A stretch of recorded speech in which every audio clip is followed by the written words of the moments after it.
Welcome to The Newsworthy. All the day's news in less than 10 minutes. Fast, fair, fun, and on the go. Today, we're talking about the historic rain and the impact from what is now Tropical Depression Florence, and an accusation against the Supreme Court nominee.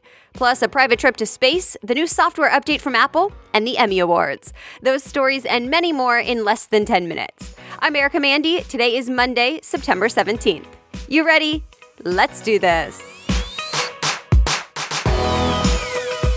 We start today with an update about what was Hurricane Florence. It's now considered a tropical depression, which means the winds have calmed down to about 30 miles per hour.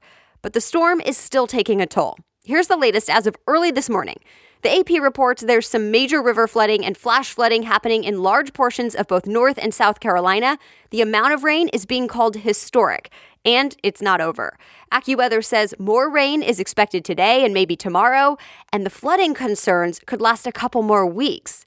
Access to the coastal city of Wilmington, North Carolina is already cut off. The roads in and out are underwater. CBS News says about 700,000 homes and businesses don't have power right now in the Carolinas, although that number is at least down from what was 1 million people without power earlier in the weekend. Unfortunately, at least 18 people have died in something related to this storm. That includes things like a tree falling onto a mobile home. Also, that wasn't the only deadly storm over the weekend. The BBC says a typhoon affecting Southeast Asia is one of the most powerful storms to hit that region in decades. Dozens have died in the Philippines, then it went on to Hong Kong and shut down the city, and then the typhoon reached mainland China. Millions of people evacuated, and in the Philippines, search and rescue is still happening. There's a serious accusation now against the Supreme Court nominee, Brett Kavanaugh. And it's just days before the Senate is scheduled to vote on whether to make him the next Supreme Court justice. A woman named Christine Blasey Ford told the Washington Post that while they were in high school in the 80s, Kavanaugh and his friend trapped her in a bedroom at a party, held her down, and groped her. She says the boys were drunk and she was scared she was about to get raped or even killed, but she was able to escape. Kavanaugh says it's not true, that he unequivocally denies it. The White House supports him. But the Post says the woman recently took a polygraph test about what happened, and the results say she's telling the truth.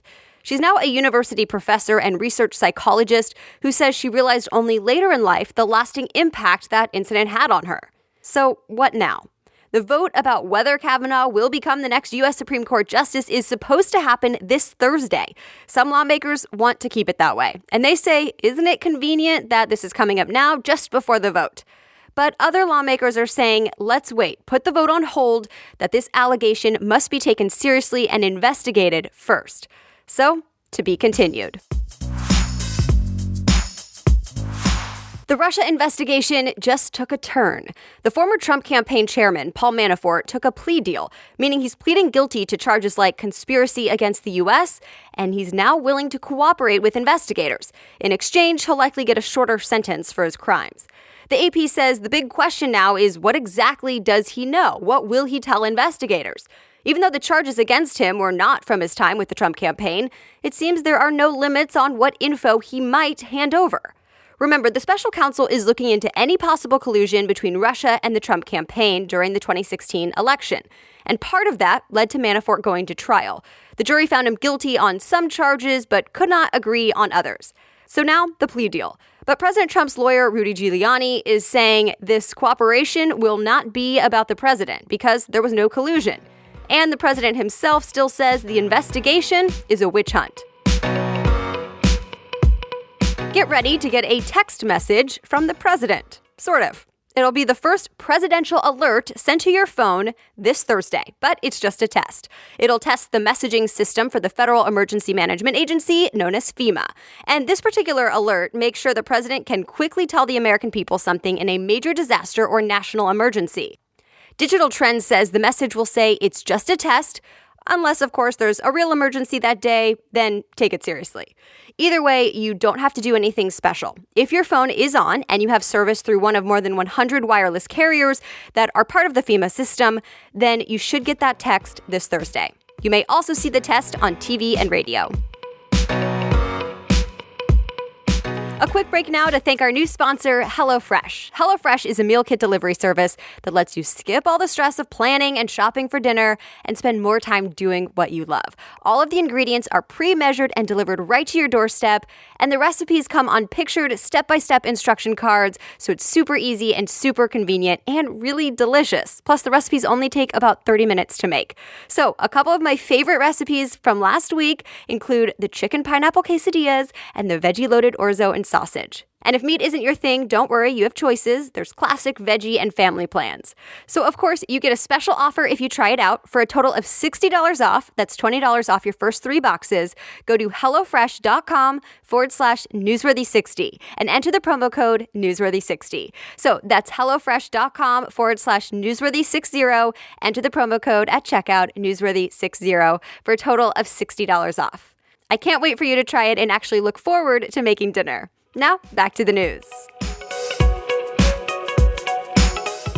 The first possible space tourist is expected to be announced today. The company SpaceX says its engineers are in the process of building a massive spacecraft to take the first private passenger around the moon. So, not an astronaut, we're talking an everyday person whose identity should be revealed today.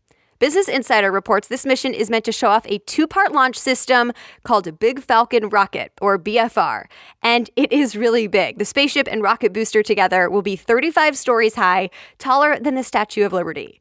SpaceX CEO Elon Musk says he wants to use this to eventually take humans all the way to Mars. But first, when will this possible moon mission happen? We'll see if Musk makes that announcement along with the identity of the first space tourist. Well, it's not quite all the way to the moon, but Hawaiian Airlines announced it's getting ready to launch the longest nonstop flight within the U.S., Boston to Honolulu. It's more than 5,000 miles, and USA Today says it'll take 11 hours, 40 minutes, at least heading west. It'll then be a bit faster on the way back. Hawaiian Airlines says the new route is coming in April of 2019. Today is the day you can update your iPhone with Apple's newest mobile operating system, iOS 12. It's a free upgrade, and if you have an iPhone, you most likely can download it. And no, you don't have to buy one of the new iPhones that were announced last week to be able to download the new software. CNET says iOS 12 makes your phone faster, more secure, and gives you some new features, including that tool to track all that screen time. Experts say you should always back up your phone's data before you download a new system, but if you are on Wi-Fi, it should be pretty easy. Go to Settings, General, Software Update, and it should be there ready to download. The Emmy Awards are happening tonight, so here are a few key things to know. HBO's Game of Thrones has the most Emmy nominations this year with 22. But it's close. Another HBO hit, Westworld, and NBC's Saturday Night Live are tied for second with 21 nominations each. And Hulu's The Handmaid's Tale has 20 nominations. The Atlantic points out how well the streaming channels do at award shows now. Netflix, for example, has a total of 112 nominations this year with shows like Stranger Things. It even beat out HBO for the first time. And there's some other history making this year. Variety reports Sandra Oh is the first Asian woman to be nominated for a lead actress in a drama series. It's for her role in BBC America's Killing Eve. Tonight's main event will be hosted by 2 comedians from Saturday Night Live, Colin Jost and Michael Che. The TV coverage of TV's biggest awards starts at 5 p.m. Pacific, 8 Eastern on NBC. The box office winner over the weekend was The Predator, at least in North America. It's a sci-fi thriller. Variety reports it brought in $24 million so far. It was enough to get number 1, but it's still not considered that great. The Predator did not debut without a little controversy. 20th Century Fox decided to delete a scene in the movie last minute because that scene featured a registered sex offender. The studio says it was not aware of his background when he was hired. But that bad PR did not stop the film from beating last weekend's winner, The Nun.